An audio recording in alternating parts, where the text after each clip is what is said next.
The king's darkest secret is out, and it's worse than anyone imagined. King Charles feared his own son, not because of rebellion, scandal, or betrayal, but because Prince William was becoming everything Charles wasn't. In his private diary, Charles confessed a terrifying truth. William wasn't just the future, he was the threat. A threat to his relevance, his legacy, and his place in royal history. The entries are brutal, personal, unfiltered, and they expose a father who watched his crown slip away bit by bit without anyone noticing. Now, that diary has leaked, and what's written inside will shake the monarchy to its core. But to understand this diary's terrifying revelations, we need to go back to where it all began. Even before William could speak, Charles sensed a shift, a shadow rising behind the throne. What should have been the proudest moment of his life, becoming a father to the future king, was clouded by something he couldn't shake. It wasn't jealousy. It wasn't rivalry. It was fear. A fear that began not in William's first words or steps, but in the public's reaction. They didn't just welcome the newborn prince, they adored him. Newspapers splashed his face across their front pages. Crowds cheered louder for the infant than for the man who would one day wear the crown. And for Charles, that sting was immediate. He had grown up in a palace, but not in peace. His own childhood had been shaped by cold expectations and suffocating duty. The Queen had been emotionally distant. Prince Philip was strict, demanding. Charles had been molded into a symbol one often misunderstood, rarely embraced. So when William was born and instantly became the nation's darling, something inside Charles cracked. The same public that never quite accepted him was now already lifting up his son as if to say, "This is who we've been waiting for." Charles's diary entries from that time reflect more than just concern. They expose a deep emotional wound, overshadowed by a baby, he wrote. A brutally honest line. It wasn't about losing affection, it was about never really having it. His fear wasn't that William would one day rule, it was that he'd rule better, that he'd be loved more, and that when history turned its pages, Charles would be nothing more than a placeholder between two icons, Queen Elizabeth and Prince William. The Queen herself, according to insiders, reinforced this quiet torment. She often commented on William's strong presence, even as a toddler. Her praise, subtle but consistent, reminded Charles of everything he had never been. Effortless, charismatic, adored. As William grew, so did his aura. And Charles watched from the sidelines as the child absorbed everything: public warmth, familial praise, the spotlight he himself had always struggled under. The father-son dynamic was never confrontational, but it was never close either. Charles didn't know how to reach William emotionally, perhaps because no one had ever shown him how. And as William began walking into rooms and naturally commanding attention, Charles felt himself shrinking in real time, not in title, but in presence. In the eyes of the world, and in the eyes of the monarchy, William had already begun his silent reign. But Charles's fears only intensified as William grew older, and so did his natural leadership. As the world fell in love with William, Charles began to feel like an outsider in his own family. The shift wasn't sudden, it was silent, subtle, but unmistakable. William had something that couldn't be taught and couldn't be bought: effortless presence. Where Charles had struggled for decades to win hearts, William seemed to do it with a single glance, a casual wave, or a thoughtful word to a grieving citizen. He wasn't just a royal, he was relatable. And that scared Charles more than he dared admit. From an early age, William exuded a quiet confidence that felt natural, unforced. The people noticed it. The media amplified it. Even the palace began to treat him as more than just the heir. They treated him as the hope. And much of this came from Diana. She had shaped him differently. While the royal machine was still raising Harry in its traditional mold, Diana broke protocol when it came to William. She took him to homeless shelters, let him see how real people lived, made sure he understood emotions before etiquette. Charles noticed and resented it. William was becoming something Charles had never been allowed to be: emotionally intelligent and publicly adored. In his diary, Charles once wrote just 4 cutting words: "He is hers entirely." That sentence carried the weight of everything Charles had lost: his wife's love, the public's trust, and now, the growing bond with his son. Every time William smiled in front of a camera, Charles felt the comparison. And the comparison was never kind. His own image was aging, stiff, stained by controversies and whispers of being out of touch. William, on the other hand, was the fresh face of the monarchy, the one the people were already calling their future king, long before Charles had even touched the throne. Behind palace walls, the tension began to simmer. Courtiers started scheduling William for more engagements. International leaders requested meetings with him over his father. Public opinion polls were brutal. Some headlines even questioned whether Charles should abdicate in favor of the younger prince. And although Charles never publicly reacted, in private, the pressure chipped away at him. His diary entries became more frequent and darker. He wrote of feeling invisible, irrelevant, and increasingly isolated. One line read, "I am their king in theory, but he's already their king in spirit." The bond between father and son weakened under this invisible war.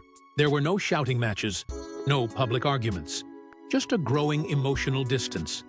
Charles, ever the traditionalist, tried to maintain dignity, but every compliment William received felt like another blow.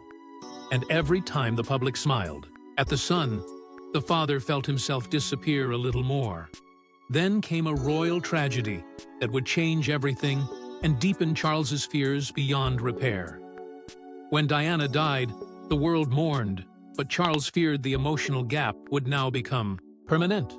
The crash in Paris didn't just take the life of the most beloved woman in the monarchy, it cracked the already fragile bond between Charles and his sons, especially William, wide open.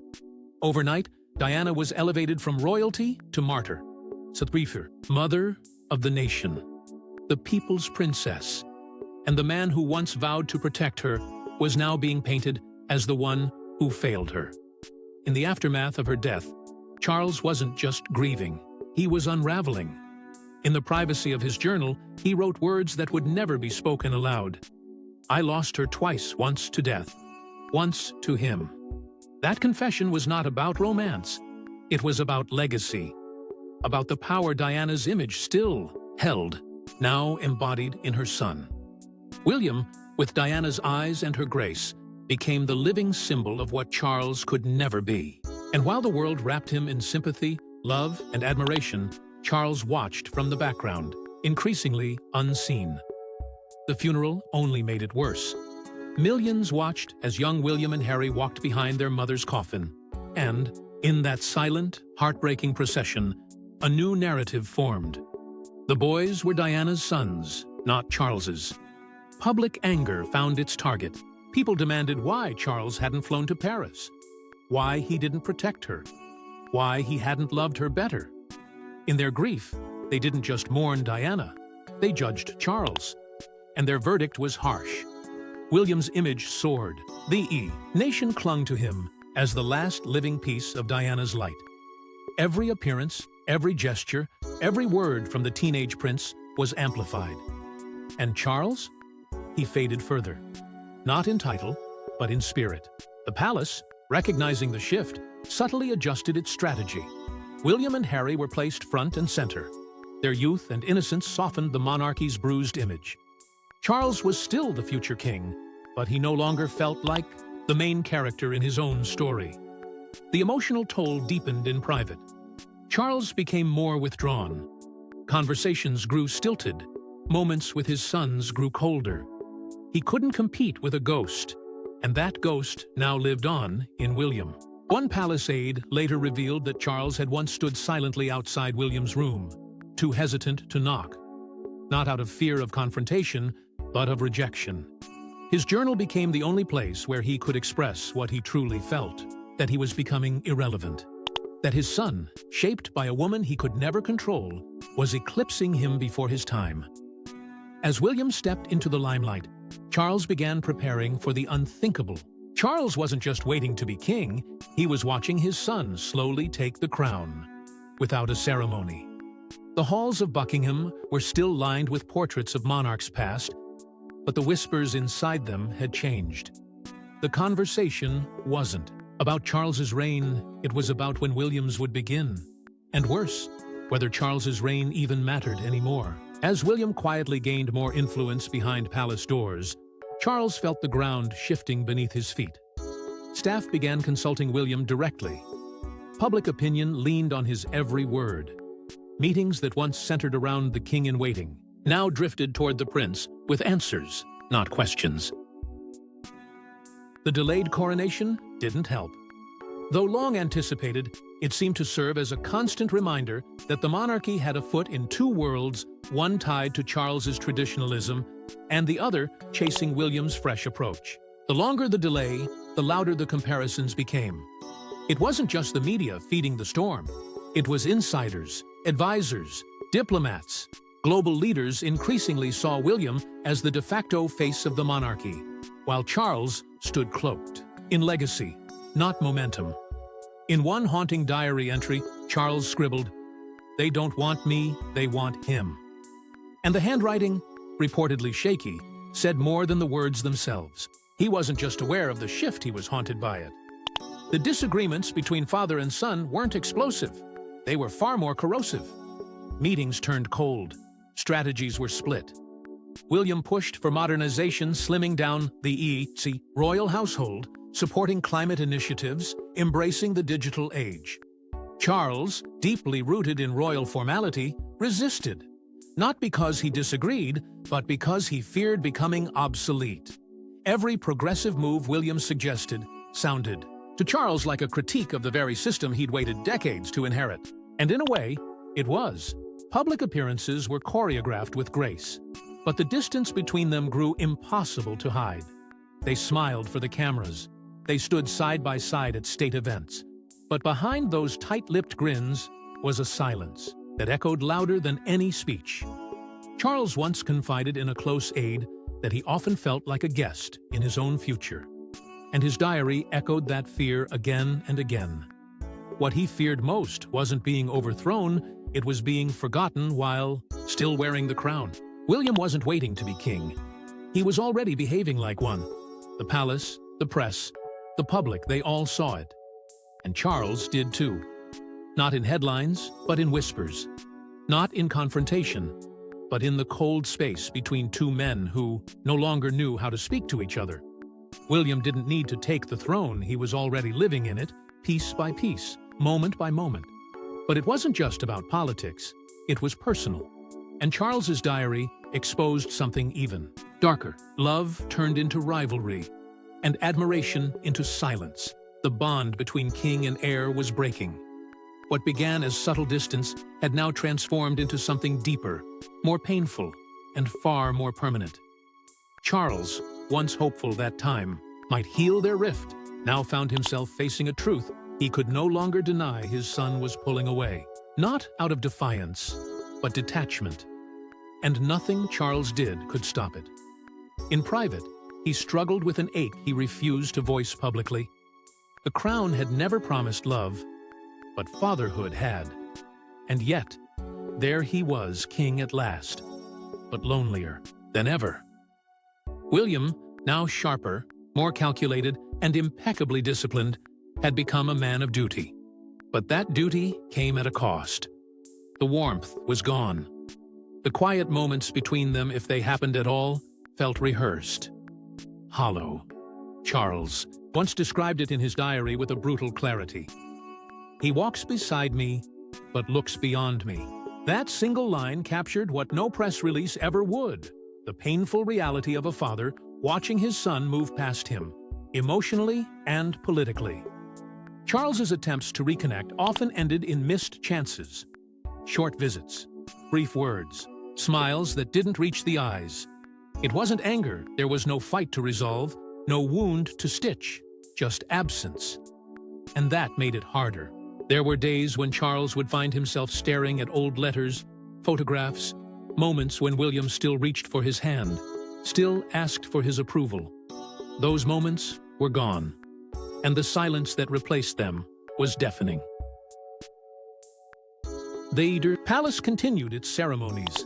The smiles, the handshakes, the carefully curated family portraits all maintained the illusion. But the staff noticed. Events grew colder. Words were chosen carefully. Moments of genuine emotion replaced by protocol. An aide later shared that Charles often hesitated before entering a room William was in, not out of fear, but uncertainty. What would he say? Would it matter? Would it change anything?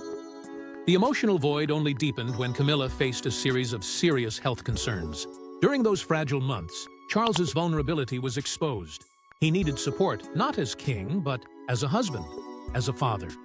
William was there, physically, for the brief visits, the official statements. But the emotional presence Charles longed for never arrived. And with every unanswered call, every delayed response, Charles realized that the son he once tried to shield from pain had now become the man who could no longer see his. His diary entries during this period became more fragmented, more desperate, not angry, just aching. A man trying to understand when and how he lost his place in his own family. And still, through all the heartbreak, one truth remained. He didn't want a kingdom without connection. He didn't want a legacy built on loneliness. But the final entries in Charles's diary are where the real fear lies, his deepest confession yet.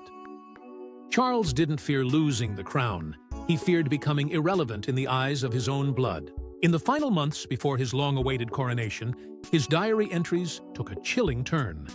They weren't focused on governance, legacy, or ceremonial grandeur. They were consumed by doubt, dread, and the slow realization that he was a king no one seemed to be waiting for. As the day drew closer, Charles wasn't preparing for his moment of glory. He was bracing for something else entirely. The silent confirmation that he had already been replaced in the hearts of the people, and worse, in the heart of his son. He wrote of dreams that shook him awake. Not of war, scandal, or disgrace, but of watching William crowned early. Not by force or rebellion, but by the sheer will of public devotion. In one particularly raw passage, Charles confessed, "William already wears the crown in their hearts." That sentence wasn't written in anger. It was written in surrender.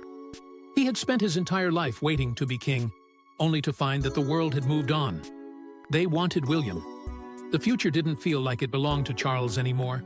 It felt like something he'd merely been holding on to, long enough for his son to grow into it.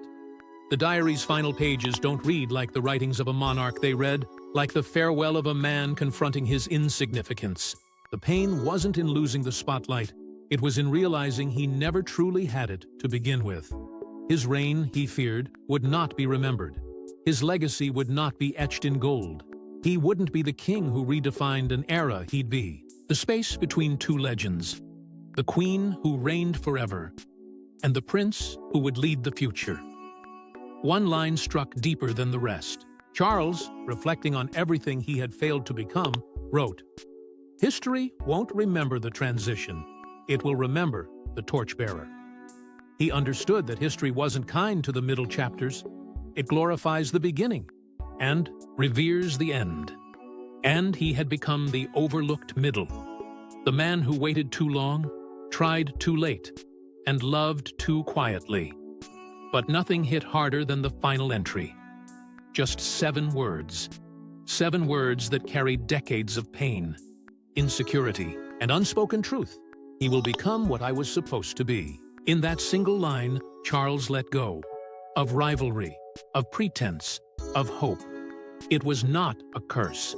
It was a confession. And in those words, the entire world could see the shadow that haunted him. William wasn't just the heir. He was the culmination of everything Charles had once dreamed of becoming. And now, with these pages exposed, the question remains, what will William do next? William hasn't said a word, but sometimes silence speaks louder than any crown.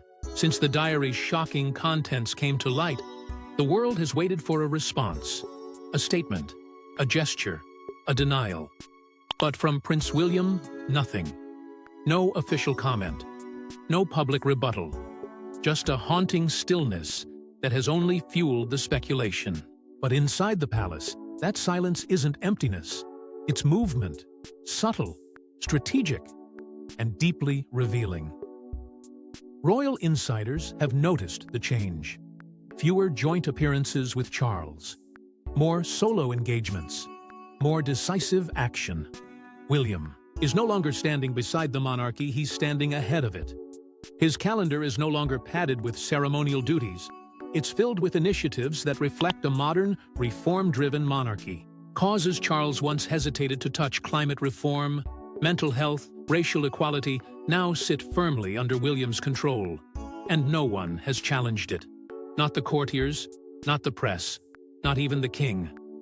Palace staff whisper of closed-door meetings where William leads without question.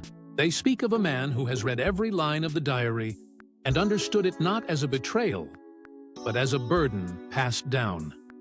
While Charles wrote of fear, William carries focus. And though he hasn't confirmed the diary's contents, his actions seem to acknowledge every painful word his father ever penned. Public sentiment has exploded in William's favor. The same people who once mourned Diana now rally behind her son as the embodiment of everything they hoped the monarchy would become. Polls show rising confidence in his leadership. Media outlets describe him as the future in motion. And, though Charles still holds the throne, many now view William as the kingdom's moral center, its compass. Behind the gold and velvet, the monarchy is slowly reshaping itself. Advisors are younger. Strategies are more progressive. And the conversation inside the palace has shifted from preserving legacy to building relevance. William hasn't declared a new era, but he's walking into one with quiet, deliberate steps. He doesn't need to rewrite history with words. He's doing it with action, and the world is watching. Will he carry forward his father's memory, or correct it? Will he soften the silence between them, or let it echo into the next generation? The pages of Charles's diary have closed, but William now writes his own chapter, not with ink, but with every decision he makes. And as the public leans forward, the crown now rests not just on a head, but on a question. Share your thoughts in the comments section. Don't forget to like and subscribe, and we will see you in the next one.